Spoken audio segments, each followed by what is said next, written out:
The last plate. The wind cut through Marcus's thin jacket like it had something to prove. He walked faster, clutching the food container against his chest, still warm. Streetlights flickered above, casting pale circles on the frozen sidewalk. This was dinner. One container, split 2 ways. He'd picked up an extra shift at the grocery store, bagging until his shoulders ached. Mr. Patterson had let him take home the leftover chicken and rice. It wasn't much, but it was something. Tonight, it was everything. The bus stop appeared ahead and Marcus almost walked past it. Almost. But then he saw them. An elderly woman sat on the bench, her coat too thin for this kind of cold. Beside her, a little girl, maybe 6 or 7, pressed close, trembling. The child's eyes were closed like she was trying to sleep away the hunger. Then her stomach growled, loud enough that Marcus heard it from 10 feet away. He stopped. The woman noticed him and pulled the girl closer, instinctively protective. Her eyes held no suspicion, just exhaustion, the kind that settles into your bones after too many hard nights. Marcus looked down at the container in his hands. He thought of his mother. Her hands cracked from cleaning. Her smile when she pretended she wasn't hungry. He knelt in front of the bench and held out the food. "Please," he said quietly. "My mom says hunger is harder when you're small." The woman's eyes filled with tears. She took it. Marcus nodded, then walked away into the freezing dark, his stomach empty, but something else full. Across the street, a black car sat motionless. Inside, a man watched the boy disappear into the night. He didn't know it yet. But the man in that car had been searching for him for 17 years. A mother's hands. That morning, before the cold and the hunger, and the boy who would give away his last meal, Grace was on her knees. The marble floors of the Whitmore estate gleamed beneath her brush. She had been scrubbing for 2 hours, her hands raw, her back aching. But the floors had to be perfect. They always had to be perfect. "You missed a spot." Mrs. Whitmore stood in the doorway, arms crossed, watching like Grace was something unpleasant she'd found on her shoe. Grace looked down. There was no spot. "I'm sorry, ma'am. I'll go over it again." "See that you do." "Honestly, Grace, 15 years, and you still can't manage a simple floor." Mrs. Whitmore's voice dripped with casual cruelty. "I may have to dock your pay again. Carelessness has consequences." Grace said nothing. She just kept scrubbing. Later that evening, back in their small rented room, she placed a piece of bread in front of Marcus. "Eat," she said. "Where's yours?" "I already ate, at the house." Marcus looked at her. He knew she was lying. Mrs. Whitmore never let her eat there. But he picked up the bread and took a bite, because sometimes love means protecting someone's pride. Grace watched her son eat, her heart full and her stomach empty. She had taught him everything about kindness. But she never told him the secret she'd carried since the night he was born. The next afternoon, Grace stood outside Mrs. Whitmore's study, her hands clasped tight to stop them from shaking. 3 weeks. 3 weeks without pay. She had counted the days, rationed every dollar, stretched every grain of rice. But Marcus's school fees were due tomorrow, and she had nothing left to stretch. She knocked softly. "Come in." Mrs. Whitmore sat behind her mahogany desk, reading glasses perched on her nose, barely glancing up as Grace entered. "Ma'am, I'm sorry to disturb you." Grace's voice was steady, but her heart pounded. "I wanted to ask about my wages. It's been 3 weeks and I—" "3 weeks?" Mrs. Whitmore removed her glasses slowly. "Has it? Well, Grace, perhaps if your performance warranted payment, you'd have received it. Ma'am, I've worked every day. I've done everything you've asked. And yet the silver still isn't polished properly. The garden shed remains disorganized. Shall I continue?" Mrs. Whitmore leaned back, a thin smile curling her lips. "Maybe if your son spent less time dreaming and more time working, you wouldn't need to beg." The words landed like a slap. Grace felt the tears rise, hot and fierce. But she would not cry here. Not in front of this woman. She swallowed hard, turned, and walked out without another word. That evening, Marcus was waiting when she came home. He saw her face, the redness around her eyes, the tight line of her jaw. He didn't ask what happened. He simply reached over and held her hand. They sat like that for a long time, mother and son, the silence speaking everything words couldn't. That night, Grace made a decision. She would not return. But she had no idea what that choice would cost, or what it would finally set free. The stranger's return. 2 days passed. Grace hadn't returned to the Whitmore estate, and the silence from that decision hung heavy in their small home. The rent was due soon. The school fees remained unpaid, but Grace held firm, and Marcus didn't question her. Then came the knock. Marcus opened the door, expecting a neighbor, maybe the landlord asking about the late payment. Instead, he found Eleanor. The elderly woman from the bus stop stood in the hallway, Lily clutching her hand. But this time, Eleanor didn't look frail. She looked purposeful. And in her other arm, she carried 2 bags of groceries, heavy, full, bursting with food Marcus hadn't seen in months. Marcus started. Before you say no, Eleanor said gently, hear me out. Ma'am, I can't accept this. It's too much. You gave when you had nothing. Eleanor's voice was soft but firm. Let me give when I have something. Marcus hesitated, then stepped aside. Eleanor entered slowly, Lily trailing behind with wide, curious eyes. The little girl looked around the modest room, the worn furniture, the faded curtains, the single window letting in pale winter light. Then Eleanor stopped. On the small table near the wall sat a framed photograph. A young woman, beautiful and bright-eyed, standing beside a man with a warm smile. They looked happy. They looked in love. Eleanor's face changed. The color drained from her cheeks. Her hand trembled slightly as she reached toward the frame, stopping just short of touching it. Where is your mother? She asked quietly, her voice barely above a whisper. Marcus frowned. She's resting. Why? Do you know her? Eleanor didn't answer. She couldn't. She knew that face in the photo, and she knew the man beside Grace, because she had buried him. A name unspoken. Eleanor's hands trembled as she held the photograph. 18 years. 18 years since she had seen that smile, and here it was, frozen in time, beside a woman she had never known existed. His name was Daniel, she said softly, more to herself than to Marcus. My son. Marcus felt the ground shift beneath him. Your son? He died 18 years ago. A car accident, late at night. He was only 24. Eleanor's voice cracked but held steady. He was kind, idealistic. Believed the world could be better if people just tried harder to love each other. She looked at Marcus, really looked at him, and something flickered in her eyes. Recognition. Wonder.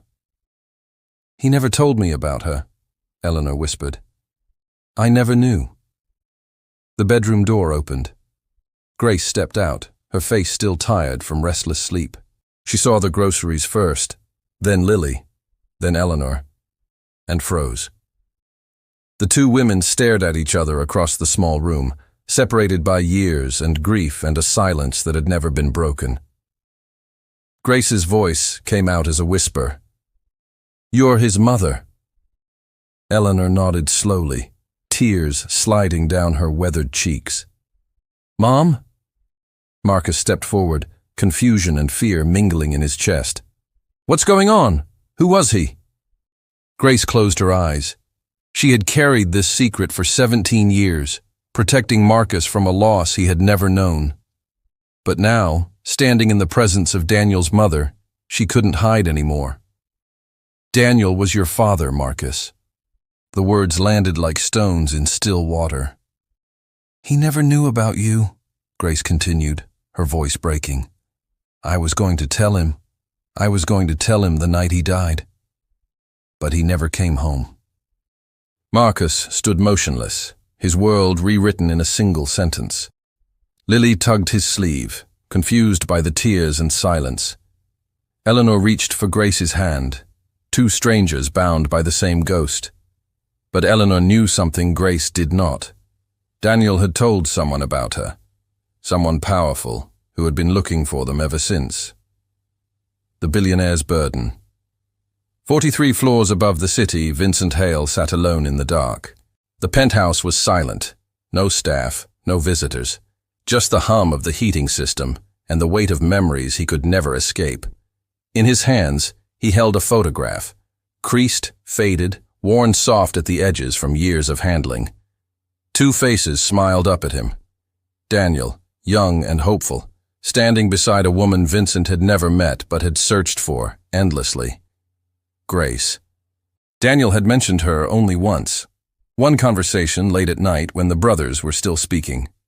Daniel had spoken of a woman who made him believe in things, love, purpose, a future outside their father's expectations. Vincent had dismissed it, sided with their father, told Daniel to stop chasing fantasies and start being practical. 3 weeks later, Daniel was dead. The accident happened on a rainy night, a winding road, a truck that crossed the center line. The police called it tragic. Vincent called it punishment. For every cold word, every dismissal, every moment he had chosen pride over brotherhood. He had spent years searching for Grace afterward, hired investigators, followed leads that went nowhere. He needed to find her, to apologize, to do something that might ease the guilt that never faded. But she had vanished. Changed jobs, moved towns, left no trail. Until 2 nights ago. Vincent's driver had called him, voice shaking. He had seen something while parked on a side street, a young man giving away his only food to strangers in the freezing cold. "Sir," the driver had said, "he looked exactly like your brother." Vincent stared at the photograph in his hands, heart pounding. Vincent Hale had spent 18 years building an empire. But there was only one thing he actually wanted to find. And now he knew exactly where to look. The knock. The room had barely settled when another knock came. This one was different, hesitant, uncertain, not the knock of someone who expected to be welcomed. Marcus opened the door. A tall man stood in the hallway, dressed in an expensive coat that seemed out of place against the building's peeling paint. His face was composed, but his eyes betrayed him. They were nervous, searching. Grace stepped forward and stopped cold. "Vincent," she breathed. The name landed like a stone between them. Vincent Hale looked at Grace, then at Marcus, and something in his expression cracked. He didn't stride in with authority. He didn't demand attention. He simply stood there, a billionaire reduced to a man carrying 18 years of regret. "I'm not here to disrupt anything," he said quietly. "I'm here to apologize." Grace's jaw tightened. "You're 18 years too late." "I know." Vincent's voice wavered. "I know I am." He turned to Marcus, and for a moment, the resemblance stole his breath. The same eyes, the same quiet strength. "Your father was the best man I ever knew," Vincent said, "and I failed him. I let pride and fear destroy the only relationship that mattered." He paused, steadying himself. "I won't fail you." Marcus said nothing. His arms stayed crossed, his body positioned between Vincent and his mother. Protective, watchful. In the corner, Lily tugged Eleanor's sleeve and whispered, "Is that man sad?" Eleanor looked at Vincent, at the grief etched into every line of his face, and nodded softly. "Yes, sweetheart.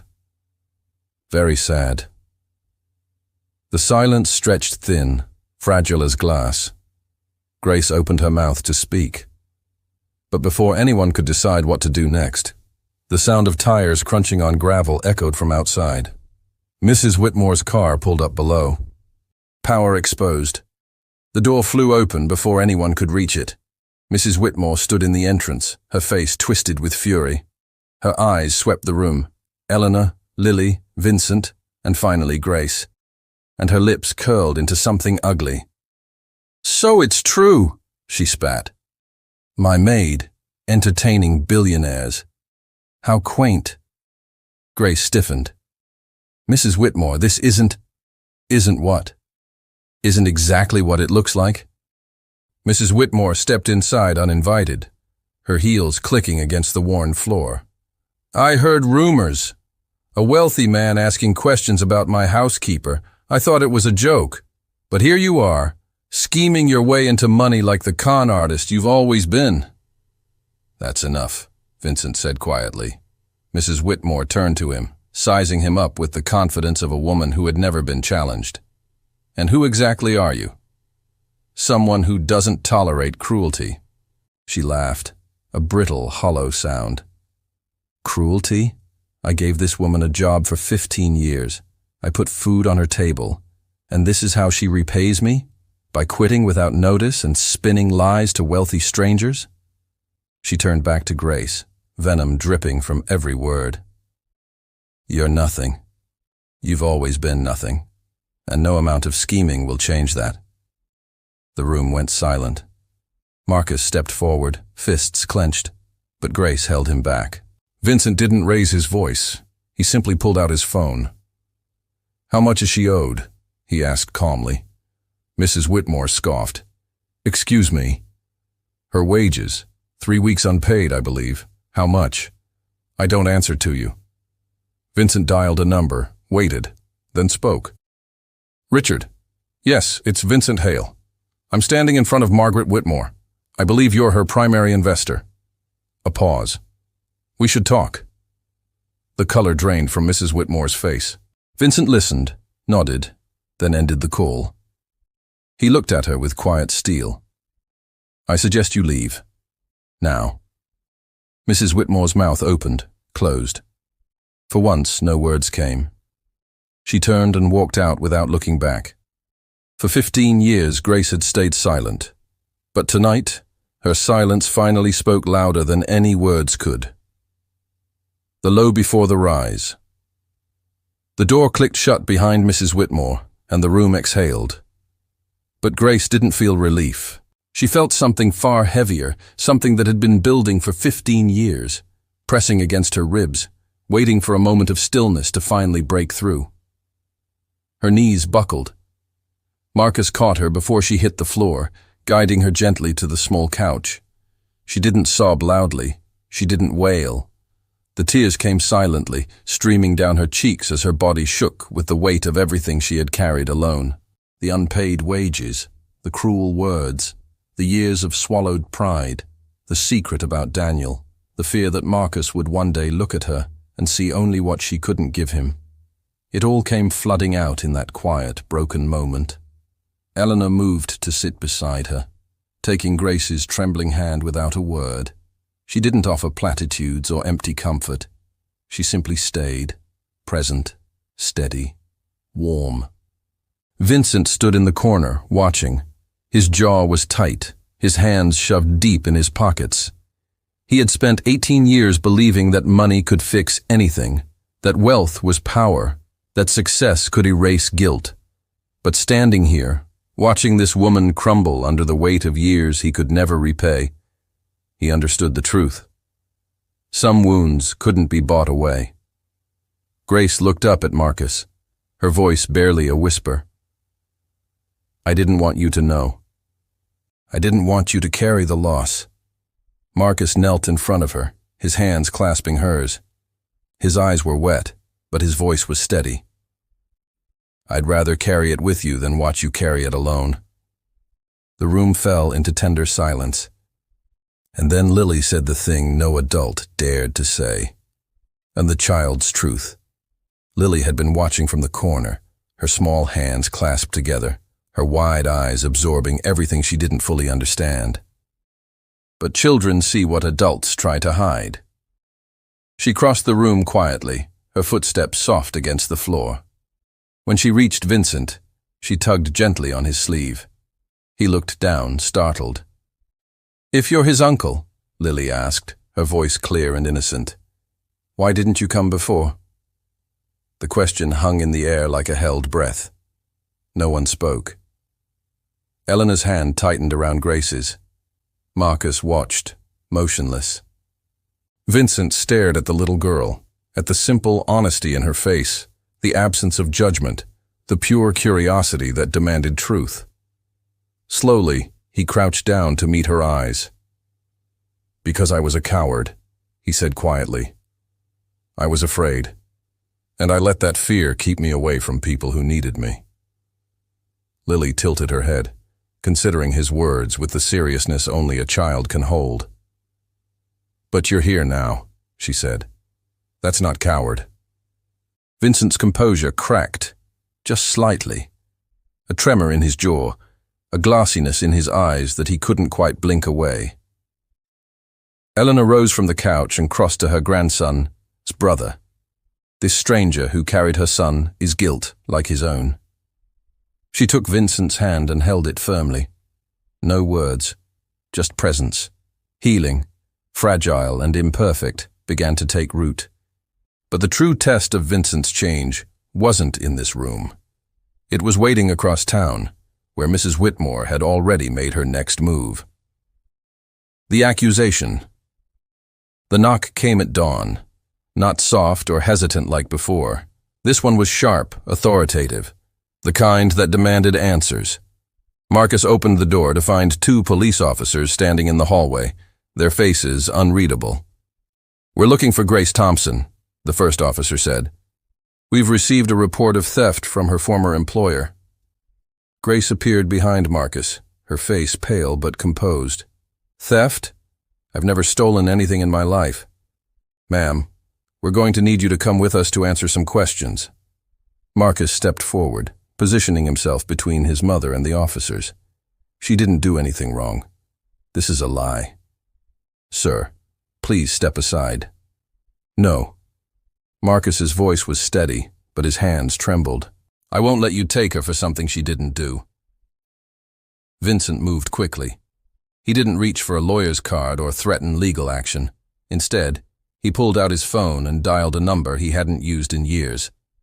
"Catherine, it's Vincent Hale. I have a story for you.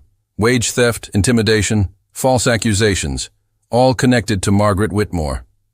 He paused. "Yes, I'll give you everything." Within an hour, the truth began unraveling publicly. Catherine Lynn, an investigative journalist with a reputation for exposing the powerful, started making calls. Former employees of the Whitmore estate came forward, housekeepers, gardeners, drivers, all with the same stories: unpaid wages, verbal abuse, threats of false accusations if anyone dared to speak up. By evening, Mrs. Whitmore's name was trending for all the wrong reasons. Her social standing, carefully constructed over decades, crumbled like ash in the wind. The officers left Grace's apartment without making an arrest. The case was already falling apart. She had tried to destroy Grace one final time. Instead, she had just handed her the key to freedom. Justice, quietly. The charges were dropped within a week. What followed was quieter, but no less significant. An investigation opened into Mrs. Whitmore's finances. Years of wage theft documented, exposed, undeniable. Former employees received settlements. Grace received her back pay, plus compensation for years of mistreatment she had never dared to challenge. For the first time in as long as she could remember, Grace wasn't worried about rent. Vincent arrived one afternoon with an offer. A house in the suburbs, a car, financial security for life. He laid it all out carefully, genuinely, wanting to give Marcus and Grace everything Daniel would have wanted them to have. Grace listened patiently. Then she shook her head. "I don't want a mansion," she said softly. "I don't need luxury." Vincent frowned. "Then what do you need?" Grace looked at the photograph on the table, Daniel's smile, frozen in time. She remembered the late nights they had spent dreaming together, planning a future that never came. "Daniel and I had a dream once," she said. "A community kitchen. A place to feed people who have nothing. A place where no one goes hungry and no one feels invisible." She looked up at Vincent, her eyes steady. "Help me finish what we started." Vincent was silent for a long moment. Then he nodded. "Done." Across the room, Marcus watched his mother, saw the light returning to her eyes, and for the first time in years, he smiled. And 1 month later, on the coldest night of the year, that dream opened its doors. The first meal. The sign above the door read, "Daniel's Table." Inside, the kitchen gleamed, not with luxury, but with purpose. Simple wooden tables filled the room. Warm light spilled from hanging lamps. The smell of fresh soup drifted through the air, rich and welcoming. Eleanor stood behind the counter, her frail hands steady as she arranged bread in baskets. Lily bounced beside her, proudly wearing an apron 3 sizes too big, handing out napkins like they were treasures. Marcus worked next to his mother, slicing vegetables, refilling trays, watching her move with quiet joy.